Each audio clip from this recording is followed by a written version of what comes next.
यह स्टूडेंट्स, आज हम पढ़ेंगे तुलसीदास द्वारा रचित कवितावली का बालकांड।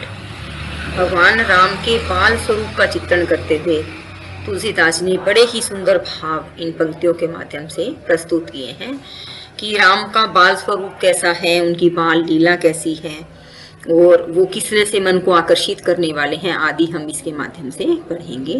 बाल रूप कवितावली के बाल कांड से इसका अर्थ क्या है कि यह जो पंक्तियां आप पढ़ रहे हैं मूल रूप से कवितावली नामक ग्रंथ से ली गई है, जिसमें रामचरितमानस की तरह से ही 7 कांड है, 7 प्रमुख या बड़े अध्याय हैं और उसका पहला कांड या अध्याय है बाल कांड और उसकी कुछ पंक्तियां आप इस व्याख्या के माध्यम से पढ़ेंगे, सप्रसंग व्याख्या के माध्यम से। आइए शुरू करते हैं कि अवधेश के द्वारे सकारे गई सुत गोद कई भूपति लई निकसे।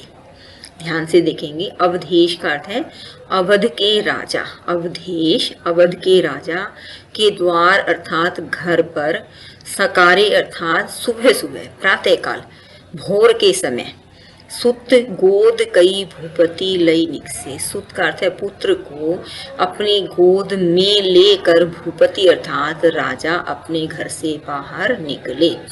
आपस में महिलाएं, गोपियां, आप ये कह सकते हैं जो अवध की महिलाएं हैं वो बात कर रही है। एक महिला दूसरी को बता रही है कि मैं आज अवध के राजा दशरथ के द्वार पर प्रातःकाल सुबह सुबह गई थी और मैंने देखा कि राजा अपने पुत्र को गोद में लेकर बाहर निकले, अपने महल से बाहर निकले। अवलोकी हूँ सोच विमोचन को, ठगी सी रही जे न ठगे दिख से। कहते जैसे ही मैंने भगवान राम का बाल रूप देखा, राजा की गोद में अपने पुत्र, उनके पुत्र को देखा, अवलोकी हूँ उनको देखते ही सोच विमोचन को, मेरे जो है उनको देखकर मैं ठगी सी रह गई, सोचती ही रह गई, जैसे कि वो सारे दुखों को विमोचन करने वाले अर्थात दूर करने वाले, सारे सोच को, तनाव को दूर करने वाले, मैं उनको देखती ही रह गई, ठगी सी रह गई। और फिर वो महिला क्या कहती है, जे का अर्थ है जो न ठगी, जो भगवान राम के बाल रूप को देखकर हैरान नहीं होते, धिक से उन्हें धिक्कार सा है, अर्थात उनका जीवन ही व्यर्थ है जिसने भगवान राम का बाल रूप नहीं देखा और देखकर ठगा सा नहीं रह गया। तुलसी मन रंजन रंजित अंजन नैन सुखंजन जातक से। क्या कहते हैं तुलसीदास जी कि वे हमारे मन का रंजन करने वाले अर्थात मन को आकर्षित करने वाले हैं। रंजित अंजन, अंजन का अर्थ है काजल, जो उनकी काजल से रंगी हुई, रंजित की हुई अर्थात नैन का अर्थ है आंखें हैं, अर्थात जो काजल डली हुई, काजल से सुशोभित होती हुई उनकी आंखें हैं, वो कैसी हैं। खंजन एक पक्षी का नाम है, जातक का अर्थ है खंजन पक्षी का बच्चा, अर्थात बालक खंजन पक्षी की सुंदर आंखों जैसी दिखाई दे रही हैं। अर्थात तुलसीदास जी भगवान राम की काजल डली हुई सुंदर आंखों को किससे तुलना कर रहे हैं, सुखंजन पक्षी के शावक अर्थात बच्चे से तुलना करके कहते हैं कि वे सुंदर आंखें मन को आकर्षित करने वाली हैं। सजनी ससी में समसील उभई नवनील सरोरुह से विकसे। सजनी का अर्थ है हे सखी, भगवान राम की सुंदर आंखें जो सुखंजन पक्षी जैसी लगती हैं, उन्हें देखकर ऐसा लगा, ससी अर्थात चांद में, समशील का अर्थ है एक ही समय में, उभई का अर्थ है 2, नवनील का अर्थ है नए नील कमल, सरोरु का अर्थ होता है कमल, नवनील का अर्थ है नए नीले कमल से विकसे, एक साथ विकसित हो गए हूँ अर्थात उगे हूँ।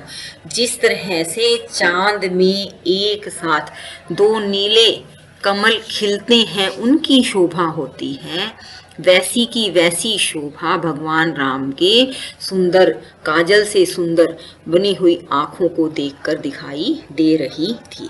कहना क्या चाहते हैं तुलसीदास जी कि उनकी आंखें इतनी सुंदर हैं। पग नूपुर ओ पहुंची कर कंजनी मंजू बनी मणिमाल ही। अब वो क्या कहते हैं, पग नूपुर, पग का अर्थ है पांव, में नूपुर का अर्थ है पायल, ओ का अर्थ है और, पहुंची का अर्थ है कर कंजनी, कंजनी का अर्थ है कमल पुष्प जैसे कर, अर्थात हाथों में पोंची पहनी हुई है, अर्थात उन्होंने हाथों में बड़ी सुंदर करधनी पहनी हुई है। मंजू बनी, मंजू का अर्थ है बड़ी सुंदर बनी हुई है। मणि माल ही, मणियों से बनी हुई माला हृदय पर बड़ी सुंदर दिखाई दे रही है। बालक राम ने पाँव में पायल पहनी है, हाथों में पोंची पहनी है और उनके हृदय पर पहनी हुई मणियों से बनी हुई माला बड़ी सुंदर दिखाई दे रही है। नवनील कलेवर पीत झगा, नवनील का अर्थ है नए नीले, कमल पुष्प जैसा उनका कलेवर है। पीत अर्थात पीला झगा, उन्होंने जो झुगला पहना हुआ है, जो वस्त्र पहना हुआ वो पीले रंग का है। झलकई पुलकई नृप गोद लिए, नृपु का अर्थ क्या है? नृप अर्थात राजा जो है अपने पुत्र को अपने हाथ में लिए हुए हैं गोद में, उन्हें देख देख करके झलके, उनकी झलक देख करके पुलकई अर्थात मन ही मन प्रसन्न हो रहे हैं अपनी गोद में लेकर। अरविंदु सो आननु रूप मरंदु आनंदित लोचन भृंग पिए, अरविंद भी कमल पुष्प को कहा जाता है। आननु का अर्थ है चेहरा, कमल पुष्प जैसे सुंदर चेहरे। रूप मरंदु, रूप का अर्थ क्या है? उनका जो सुंदरता है वह। मरंदु का अर्थ क्या है? कामदेव की शोभा को भी लज्जित करने वाली है। आनंदित लोचन, उनके आनंद से भरे हुए आंखें हैं, लोचन का अर्थ है आंखें हैं। भृंग पिए, क्या लगता है कि जैसे उनका मुखड़ा जो है कमल पुष्प जैसा है और जो उस पे सुंदर आनंदित आंखें हैं वो भंवरे जैसी है, जैसे कमल पुष्प का रस भंवरे पी रही हूँ, ऐसे ही उनके सुंदर मुख पर सुंदर आंखें शोभायमान हो रही है। मनमो ने बस्यो अस बालकु जो तुलसी जग में फलुकून की, तुलसीदास जी कहते हैं ऐसा सुंदर बालक यदि मन में नहीं बसा तो इस धरती पर जीने का कोई लाभ नहीं है। तुलसी जग में फलुकून जिए, तुलसीदास जी कहते हैं इस संसार में जीने का कोई लाभ नहीं है। तन की दूती श्याम सरोरु लोचन कंज की मंजुल ताई हरे, तन की दूती का अर्थ है चमक, श्याम का अर्थ है नीला, सरोरु का अर्थ है कमल। क्या कहते हैं कि राम जी, बालक राम के तन की जो चमक है नीले कमल के पुष्प जैसी है और आंखें भी कंज की अर्थात कमल पुष्प की, मंजुलताई का अर्थ है सुंदरता को हरण करने वाली है। कवि ने बार बार नीले, सफेद आदि कमल पुष्पों से भगवान राम की तुलना की है कि शरीर की जो श्यामलता है, जो सांवला शरीर है, नीला शरीर है, वह नीले कमल पुष्प जैसा है और जो सुंदर आंखें हैं वह भी कमल पुष्प की सुंदरता को हरण करने वाली अर्थात उससे ज्यादा सुंदर है। अति सुंदर सोवत धूरी भरे छवि भूरी अनंग की धूरी धरे, धूल में सने हुए श्री राम जो हैं बहुत ही सुंदर दिखाई देते हैं और उनकी जो शोभा है, छवि है, वह अनंग अर्थात कामदेव की सुंदरता को भी दूर हरण करने वाली है, दूर करने वाली। इसका अर्थ क्या है कि सृष्टि के अंदर सबसे सुंदर जो है कामदेव को माना गया है। और कवि क्या कहना चाहता है कि बालक राम की जो सुंदरता है वह कामदेव की सुंदरता से भी ज्यादा है, उनको दूरी धरने का अर्थ उससे और ज्यादा है। दमकई दतियां दुति दामिनी, उनकी जो छोटी छोटी दतियां हैं वह किस तरह से, दमकई का अर्थ है चमक रही हैं, जैसे दामिनी अर्थात बिजली की चमक होती है। जो किल कई कल बाल विनोद करे, जो बाल विनोद का अर्थ बाल सुलभ क्रीड़ा करते हैं, बालक की तरह से जब किलकारी मारकर हंसने लगते हैं तो उनकी जो दोनों आंखें हैं वो कैसी दिखाई देती हैं, जैसे कि बिजली चमक रही हो। अवधेश के बालक चारी, अवधेश अर्थात अवध के राजा दशरथ के चारों पुत्र, तुलसीदास जी कहते हैं मेरे मन मंदिर में, मन रूपी मंदिर में सदा विहरे का अर्थ है विहार करें, विराजमान रहें।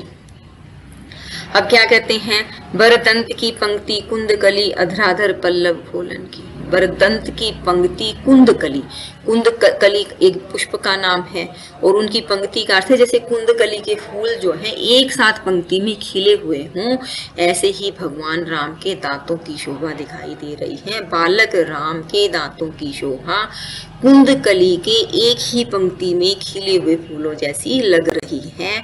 अधराधर पल्लव फूलन की, और जो उनके मधुर मधुर मधुर होंठ है, सुंदर होंठ है, ऐसे लगता है जैसे कोई कोमल पत्ता, पल्लव करता है कोमल पत्ता खुल रहा हो। नेचुरली, स्वाभाविक रूप से जब कोई कोमल पत्ता खुलता है वैसी ही शोभा भगवान राम के होठों की लग रही है।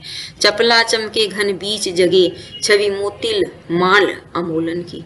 जो उन्होंने अनमोल मोतियों की माला पहनी हुई है वह ऐसे लगता है, घन बीच का अर्थ है जैसे बादलों के बीच में चपला अर्थात बिजली चमक रही हो। उनकी दांत कैसे हैं, कुंदकली के फूलों की पंक्ति जैसे। होठ कैसे हैं, पल्लव अर्थात कोमल पत्ते खोलने जैसे। और जो उन्होंने मोतियों की, अनमोल मोतियों की माला पहनी है वो बिजली जैसे बादलों में चमकती है वैसी लगती है। घुंघरारी लटे लटके मुख ऊपर, कुंडल लोल कपोलन की।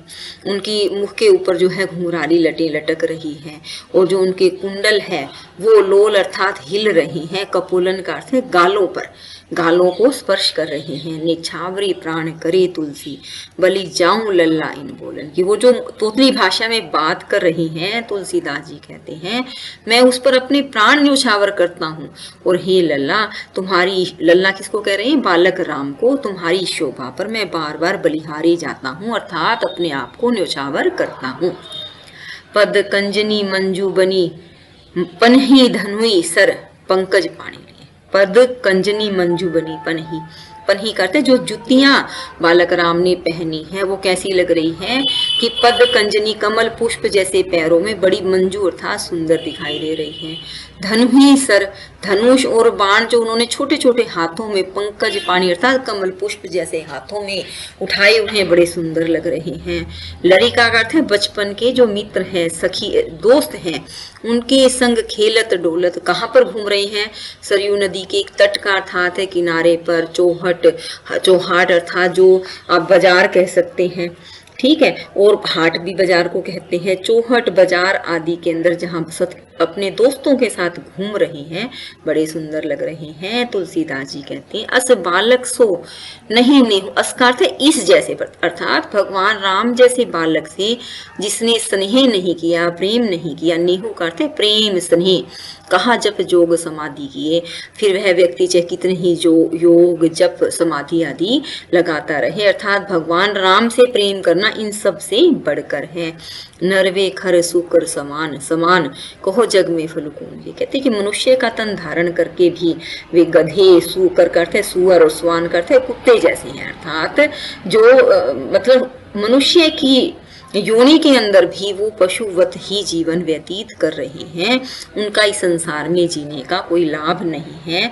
तुलसीदास जी के कहने का अर्थ क्या है कि जिसने श्री राम की भक्ति की है उसी का ही इस संसार में जीना सफल है, जिसने बालक राम के दर्शन किए हैं।